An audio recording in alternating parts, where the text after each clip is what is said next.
magaalada muqdisho waxaa lagu soo bandhigay tirakoobka ardayda sanadkan ka baxday jaamacadaha gobolada Soomaaliya. Tirakoobkan oo lagu sameeyay ku dhawaad 60 jaamacadood oo ku yaala gobolada dalka ayaa lagu sheegay in sanadkan tiradu tahay 4428 arday, kuwaasi oo boqolkiiba 34 ay gabdho yihiin.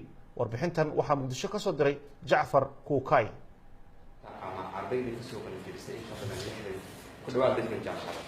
waa tirakoobkii ugu horreeyay oo lagu sameeyo ardayda jaamacadaha gudaha ka qalin jebisa, waxaana xogtan soo ururiyay hay'adda iftiin ee dhanka waxbarashada ka shaqeysa. ujeedaduna waxa ay tahay in madaxda dowladda, kuwa sharikadaha iyo ganacsatadaba loogu booriyo in ay ku talagalaan shaqasiinta dhalinyaradaasi sanadkan soo baxday. tirada guud oo ardayda jaamacadaha ka soo qalin jebiyay waa 4408 arday. 2900 kuwa kamid ah waa wiilal, maxay eeday 1519 waa gabdho.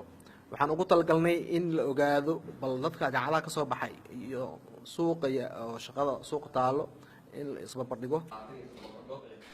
ardaydaasi qalin jebisay oo 60 jaamacadood ka kala baxay waxaa 34% ka ah dhadig, taasoo hay'adda fursad ee gabdhaha waxbartay shaqada u raadisa ay rumaysan tahay inuu yahay horumar gabdhuhu ay dhanka aqoonta u qaadeen.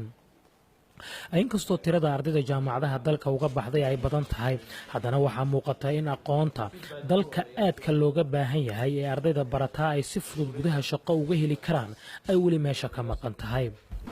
jaamacadaha ardayda ka soo baxaysa xirfadooda iyo sidii loogu dabaqi lahaa maaragtay soo saarka dalka. marka arrintaas waxaa wareegaya jaamacado badan ilaa 6 jaamacadood baa maaragtay tirakoobka laga soo qaaday in maaragtay tacgelinteeda ay sii doonaan. annagana dee waxaan raadinaynaa dad xirfad leh maaragtay arrimaha beeraha iyo wax soo saarka dalka dhimasha. ka sokow daraasadan tirakoobka, mashruuca fursad oo gabdhaha aqoonta leh shaqo u raadiya waxa ay ku guulaysteen in bilihii lasoo dhaafay ay ku dhawaad 200 oo gabdhood shaqo geeyaan, qaar kalena ay fikradahooda u maalgeliyaan.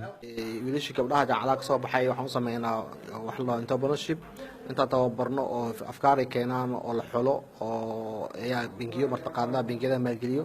haddana waa bilownay tiimkii ugu horreeyay hadda la sameeyay oo loo lacag la siiyey. inkastoo xilliyadii hore ay adkayd in loo shaqeeyayaasha lagu qanciyo in ay dumar shaqo u qaataan, ayaa xilligan waxaa muuqata in sharikadaha iyo hay-aduhuba ay ku qanceen in ay haween shaqaalaysiiyaan. annaga tan Salaam Soomaaliya dhanka ahaan dumar way noo shaqeeyaan, qaybo muhiimana noo jooga. weli saasay tahayna waxaan diyaar u nahay faracyadeena badanayo, shaqooyinkeena kobcaya, in mar walba haddii ilaahay yiraahdo insha Allah inaan kordhino qaadashada dumarka.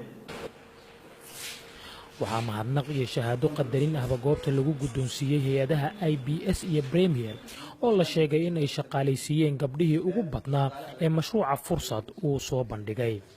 Jacfar Kuukay, VOA, Muqdisho.